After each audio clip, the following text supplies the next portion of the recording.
Assalamualaikum warahmatullahi wabarakatuh. Selamat pagi anak-anak hebat. Bertemu lagi dengan Us Endri ya. Kali ini kita akan belajar tema 1, subtema 2, PB 1, 2, dan 3.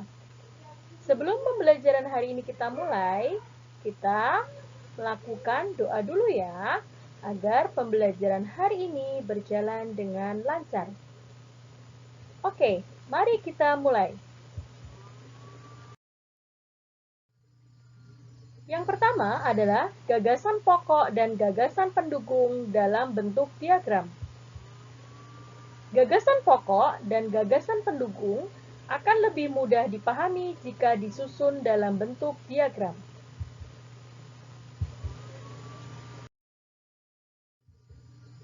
Cara menentukan gagasan pokok dan gagasan pendukung dalam bentuk diagram, yaitu yang pertama, bacalah paragraf dengan saksama. Cermatilah kalimat pertama hingga kalimat terakhir. Tentukanlah gagasan pokok dan gagasan pendukung paragraf. 4. Gagasan pokok adalah bagian inti, dapat ditulis di bagian atas atau tengah. Gagasan pendukung adalah cabang-cabang dari gagasan pokok, dapat ditulis di bagian samping atau bawah gagasan pokok. Perhatikan paragraf berikut. Dari contoh paragraf ini, dapat ditentukan gagasan pokok adalah Indonesia memiliki berbagai bahasa daerah, misalnya bahasa Batak, bahasa Jawa, dan bahasa Sunda. Sedangkan yang lainnya merupakan gagasan pendukung atau penjelas dari gagasan pokok. Contoh dalam bentuk diagram. Dari contoh tadi, gagasan pendukungnya adalah bangsa Indonesia tetap menjaga persatuan dan kesatuan. Gagasan pendukung lainnya adalah bahasa Indonesia mempersatukan bangsa Indonesia. Dari gagasan-gagasan pendukung tadi, dapat dibuat kesimpulan bahwa gagasan pokok adalah Indonesia memiliki berbagai bahasa daerah. Kemudian ada gagasan pendukung lainnya adalah keberagaman bahasa tidak memecah belah bangsa. Ini adalah contoh kalimat atau gagasan pokok dan gagasan pendukung dalam bentuk diagram. Gagasan pokok dan gagasan pendukung dalam bentuk diagram. Suatu teks terdiri atas beberapa paragraf. Setiap paragraf memiliki gagasan pokok dan gagasan pendukung masing-masing. Diagram gagasan, suatu teks dibuat sesuai jumlah paragraf dalam teks tersebut. Sekarang kita masuk ke MUPEL IPA KD 3.1, yaitu cara menghasilkan bunyi pada benda. Sumber bunyi adalah semua benda yang dapat menghasilkan bunyi. Ulang, sumber bunyi adalah semua benda yang dapat menghasilkan bunyi. Bunyi dihasilkan oleh benda yang bergetar. Bunyi dihasilkan oleh benda yang bergetar. Contohnya, pita suara bergetar ketika berbicara. Senam gitar dipetik. Ini semuanya menghasilkan bunyi. Contoh sumber bunyi antara lain alat musik, biola, senar biola yang digesek menghasilkan bunyi. Bunyi dihasilkan dari senar yang bergetar. Kemudian marakas. Marakas yang digoyangkan akan menghasilkan bunyi. Butiran dalam marakas saling bertumbukan sehingga menghasilkan bunyi. Kemudian gendang. Saat dipukul, kulit gendang akan bergetar dan menghasilkan bunyi. Kemudian kita beranjak ke pendengaran manusia. Pendengaran manusia itu telinga merupakan salah satu panca indera. Fungsi telinga adalah alat pendengaran, kemudian alat keseimbangan tubuh. Telinga terbagi menjadi 3 bagian, yaitu telinga luar, telinga tengah, dan telinga dalam. Apa hubungannya antara bunyi dan pendengaran? Ya, manusia tidak akan bisa mendengar bunyi tanpa adanya alat pendengaran. Kemudian bagian-bagian telinga. Yang pertama adalah daun telinga. Daun telinga fungsinya menangkap getaran bunyi. Kemudian lubang telinga yang meneruskan bunyi ke telinga tengah. Liang telinga untuk menghalangi debu dan air yang masuk. Gendang telinga menerima getaran bunyi dan meneruskan ke tulang-tulang pendengaran. Tulang-tulang pendengaran fungsinya meneruskan getaran bunyi ke klokea. Koklea menerima dan meneruskan getaran bunyi ke saraf pendengaran. Saluran eustasius menghubungkan ruang telinga tengah dengan faring.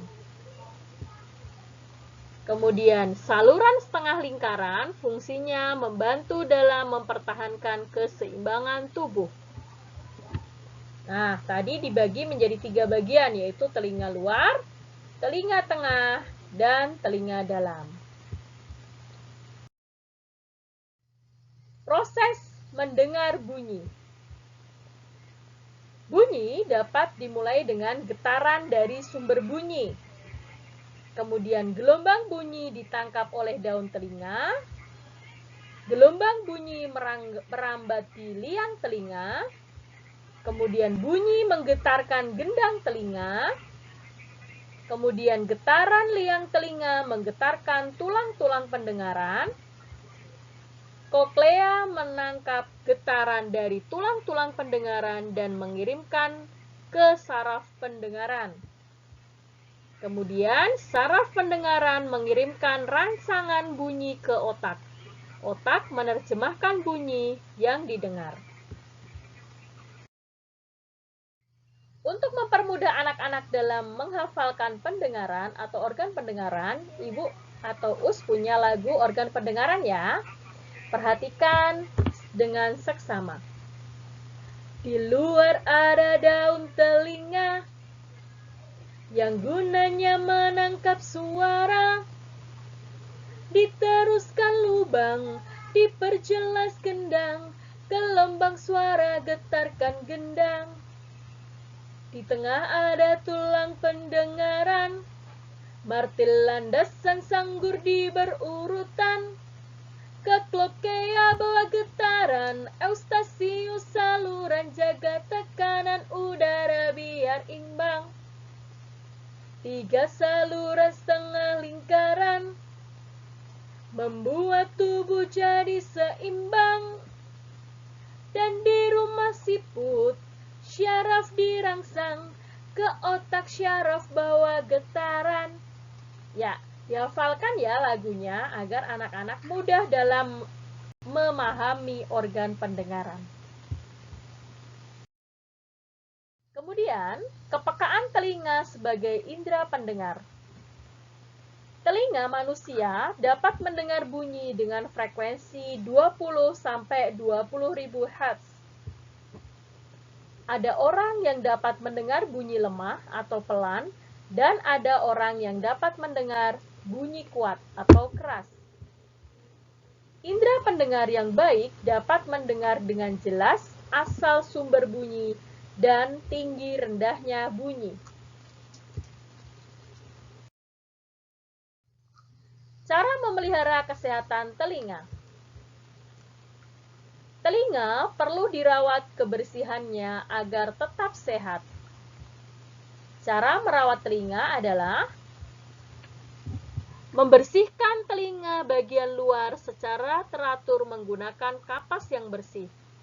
Kemudian, Jangan mengorek-korek telinga karena dapat mendorong kotoran lebih dalam dan kotoran akan semakin menumpuk.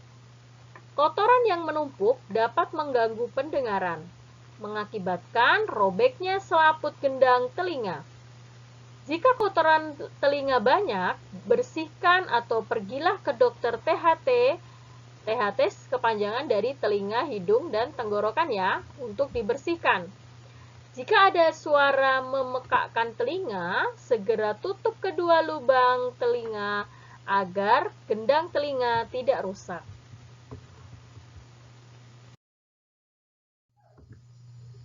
Keragaman agama di Indonesia.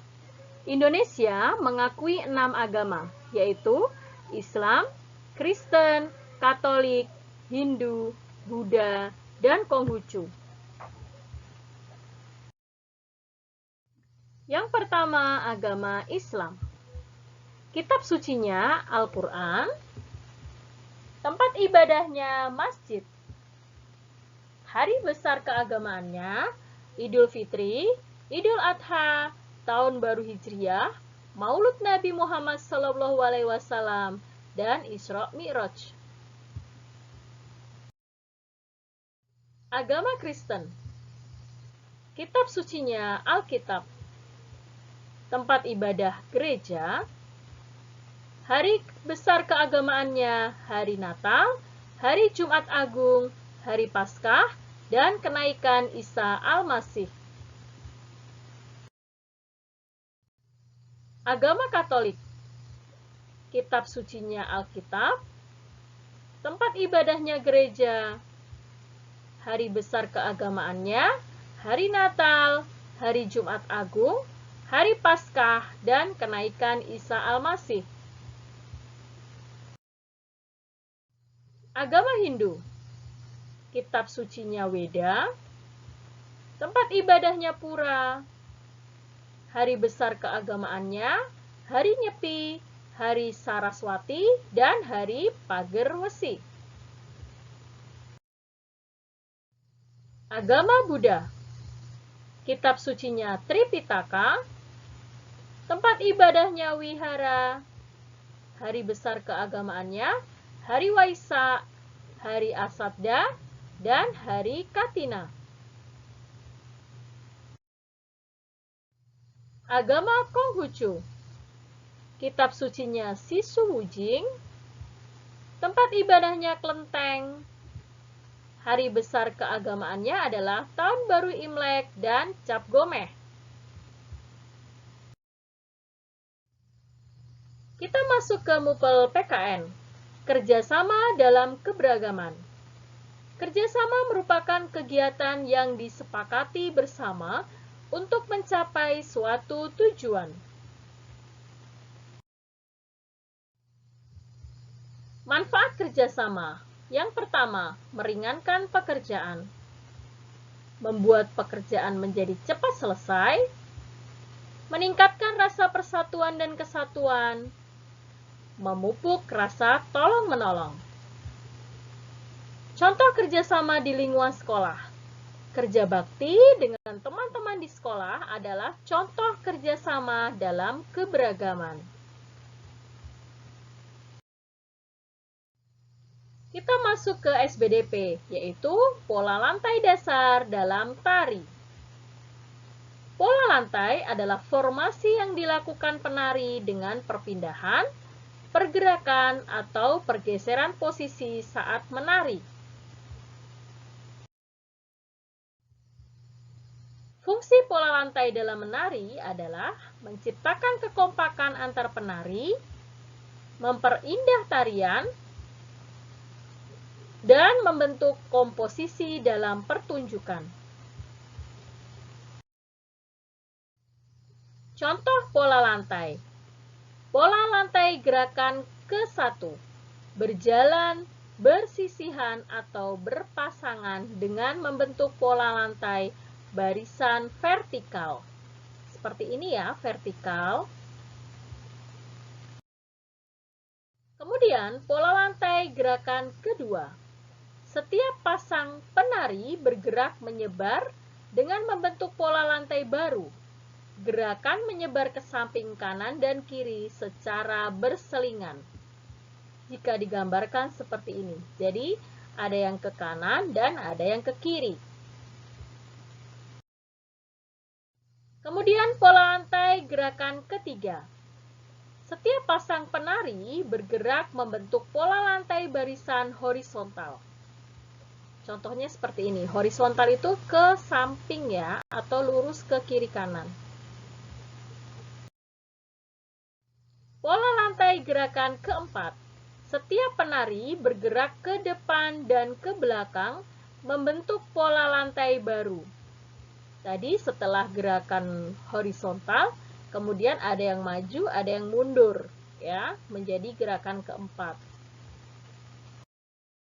Kemudian pola lantai kelima, yaitu setiap penari bergerak secara bersamaan membentuk lingkaran. Ya, seperti ini ya. Jadi sudah paham ya anak-anak ya, untuk pembelajaran pada tema 1, subtema 2, pembelajaran 1, 2, dan 3. Demikian yang bisa Us sampaikan, kurang lebihnya Us mohon maaf. Jangan lupa tetap belajar, jaga kesehatan, jaga sholatnya, dan jaga hafalannya.